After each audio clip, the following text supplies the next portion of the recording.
지구 환경과 인간을 주제로 강의하게 될 이윤희입니다. 첫 번째 내용은 생활 속 탄소 발자국에 대한 건데요.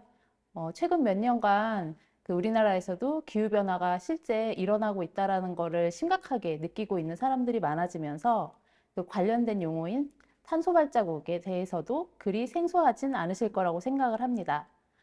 오늘 이 시간에는 탄소 발자국이란 정확하게 어떤 것을 의미하는지, 그리고 어떤 종류가 있고 구체적으로 탄소 발자국을 나타내는 수치들은 어떤 것이 있는지 알아보고요. 그리고 최종적으로 지금 기후변화를 막기 위해서는 탄소 발자국을 줄여 나가야 되잖아요. 그래서 개인의 위치에서 탄소 발자국을 줄이기 위해서 우리가 어떤 것들을 할 수 있는지 말씀을 드리도록 하겠습니다.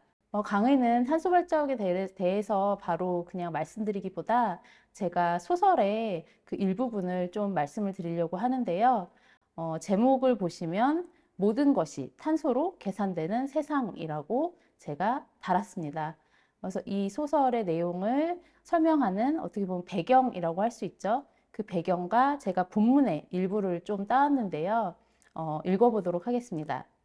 2015년 1월 8일 영국은 유럽연합 국가 중 최초로 탄소 배급제를 실시하게 된다.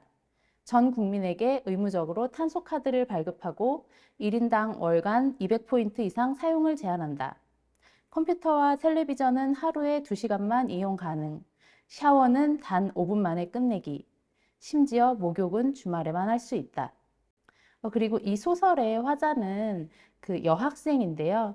이 여학생의 입장에서 일기 형식으로 진행이 됩니다. 그래서 본문 중 일부만 제가 말씀을 드릴게요.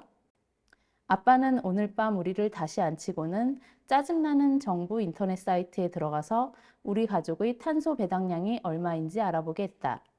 아주 가혹하다. 기본적으로 우리는 한 달에 교통, 난방, 취사에 탄소 200포인트를 배당받는다. 옷이나 기계나 책 같은 것들은 가격에 이미 탄소 포인트가 포함되어서 만약 컴퓨터를 사려는데 그게 중국에서 수입된 것이고 따라서 공해를 유발하는 화석연료를 사용해서 만든 것이라면 훨씬 비싼 값을 내야 한다. 제가 왜 모든 것이 탄소로 계산되는 세상이라는 제목을 달았는지 대략 짐작하실 수 있을 것 같습니다. 사실 배경을 보면 2015년이라고 되어 있어요. 이미 지금 시점에선 과거죠. 기후변화를 막기 위해서 개개인의 탄소 발자국을 굉장히 규제하는 그런 사회를 지금 배경으로 하고 있거든요. 그래서 과연 이런 세상이 지금도 아직은 이루어지고 있지 않은데 왜 2015년을 배경으로 이런 소설을 썼을까? 그 소설에 대해서 좀 더 간단하게 살펴보면요. 일단 이 소설의 제목은 카본 다이어리 2015고요. 2015년도에 영국을 배경으로 한 소설입니다. 저자는 역시 영국인인 세시 로이드이고 2009년에 지어진 소설이에요. 그러니까 당시에 기후변화의 심각성을 좀 더 빨리 예고하고자 2015년에도 이런 세상이 올 수도 있다라고 좀 빠른 미래를 예견하는 소설이라고 할 수 있습니다. 그러니까 기후변화가 정말 심각해지고 당장 온실가스를 줄이지 않으면 앞으로 인류와 지금 현존하는 생태계의 미래가 불투명할 거라는 경고가 거듭되고 있는 현재에 이렇게 강력하게 정부의 주도로 탄소 발자국을 줄이지 않으면 이 소설 속의 일이 현실로 일어날 수도 있다라는 것을 한 번쯤 생각해 봤으면 해서 제가 이 소설을 먼저 소개를 해드렸고요.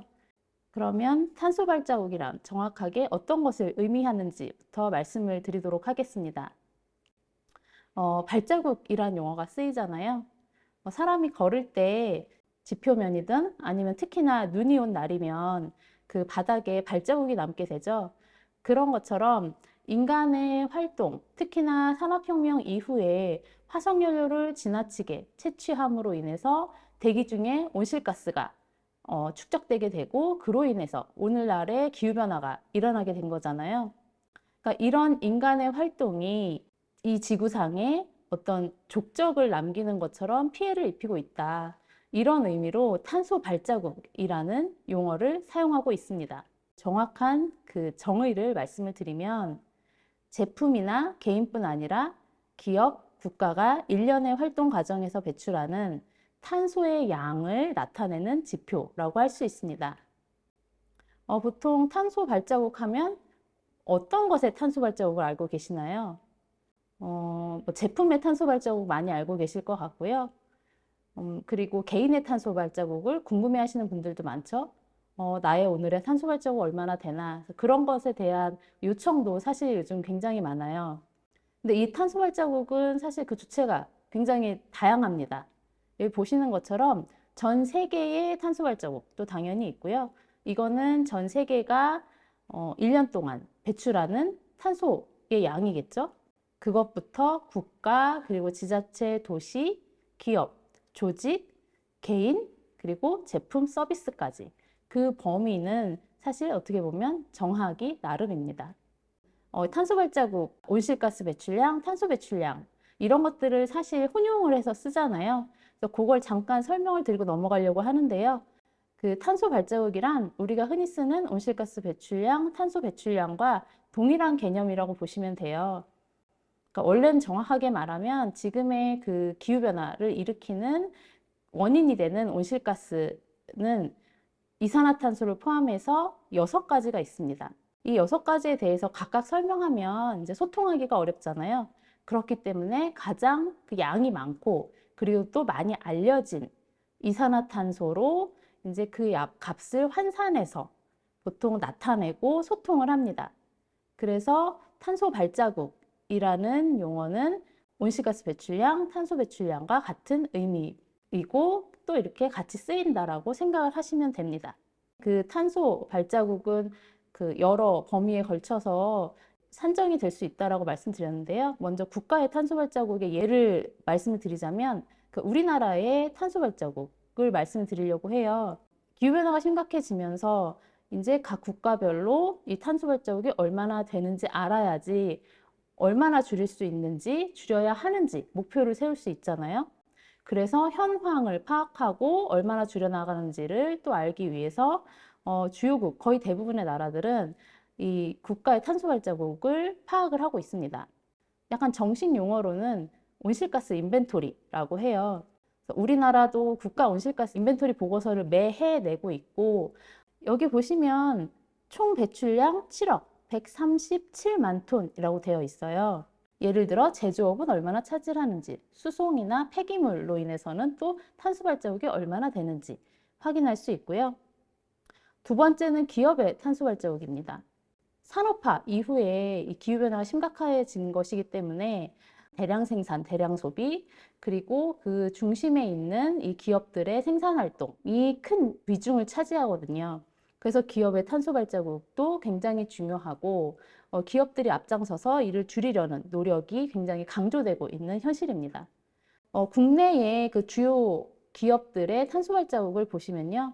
탄소 발자국이 큰 것이 좋은 것은 아니죠. 근데 무조건 크다라는 것을 부정적인 것으로만 생각을 또 하시면 안 되고요. 그 업종의 특성, 그 기업의 규모, 매출액 이런 것과도 직접적인 관련이 있기 때문에 그냥 이게 하나의 사례로 보시면 됩니다. 우리나라에서 탄소 발자국이 제일 큰 기업은 민간 기업은 아니지만 아무래도 한국전력이 있고요. 이 우리나라에서 사용하는 전기의 대부분을 생산하는 기업이다 보니까 클 수밖에 없습니다. 그리고 보시는 바와 같이 대기업들이 주를 이루고 있죠. 중공업들이 또 에너지를 많이 쓰기 때문에 탄소 발자국이 크고요. 그 다음은 가장 친숙할 수 있는 제품과 서비스의 탄소 발자국인데요.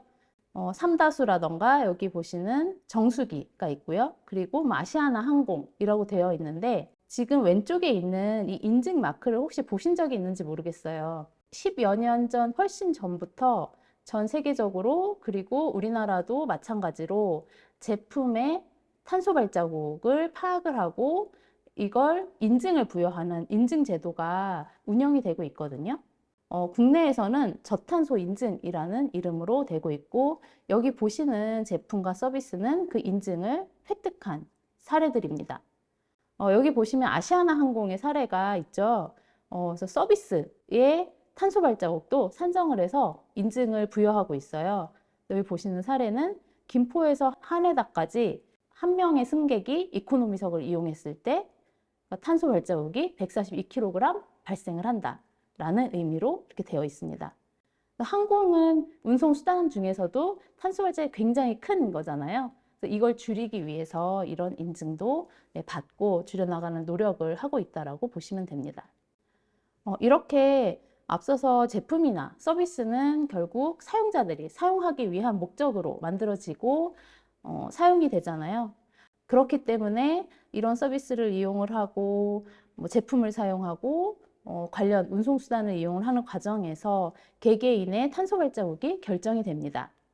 개인은 한 명 한 명이라 하더라도 그 탄소 발자국은 이 자료에서 보시는 것처럼 차이가 있을 수 있는데요.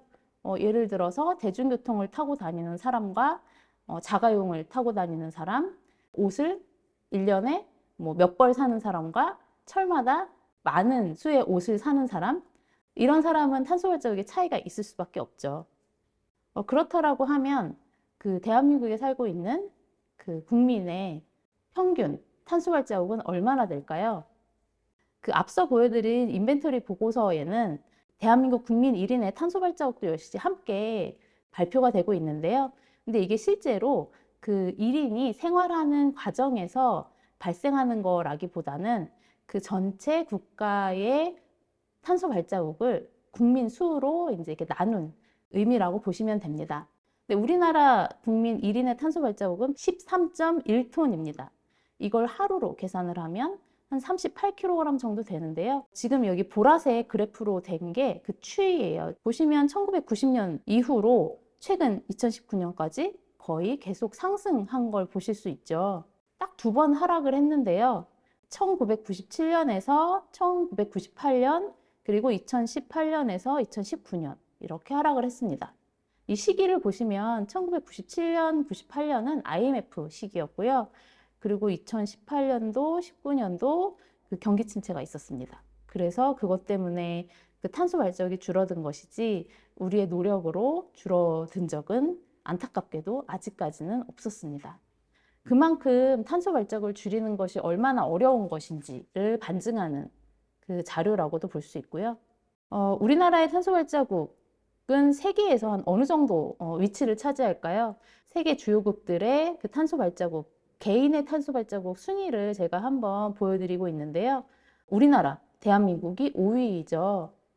이건 좀 약간 조사 기관이나 방법에 따라 차이가 있기는 하는데요. 10위 안에 드는 건 변함이 없고요.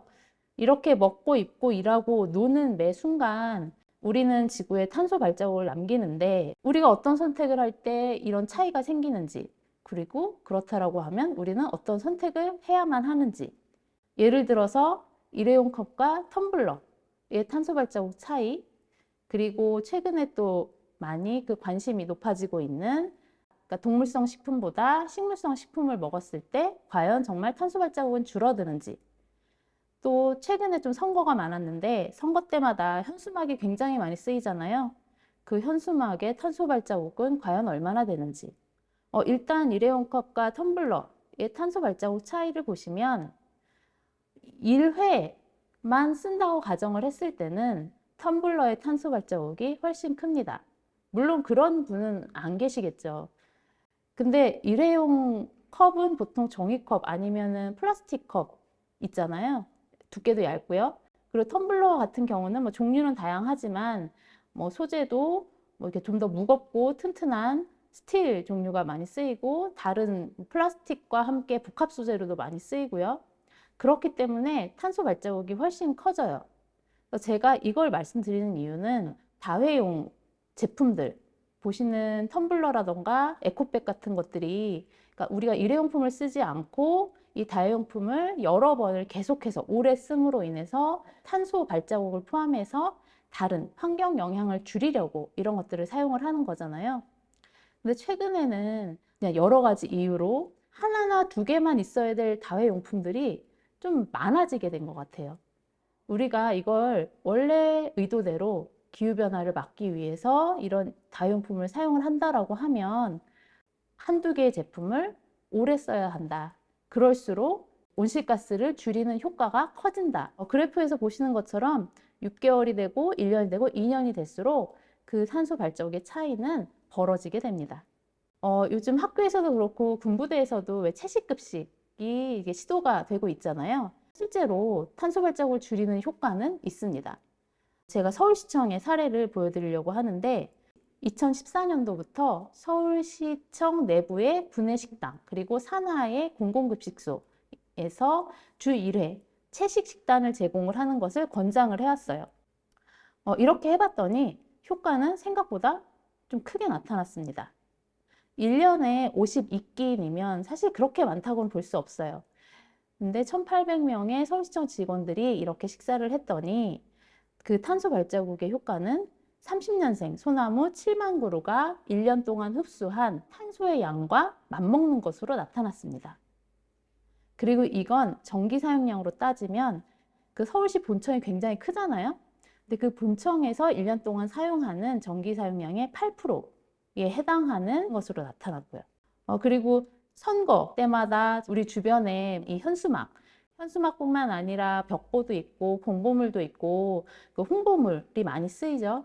필요한 거긴 하지만 이게 일회성이고 특히나 현수막의 경우에는 재활용이 잘 되지 않는다라는 게 좀 걱정이 많이 되는 부분이에요. 그래서 그 부분에 대한 문제 제기가 계속 되고 있는데요. 그래서 지난 대통령 선거를 앞두고 이 현수막의 탄소 발자국을 한번 계산을 해봤는데요.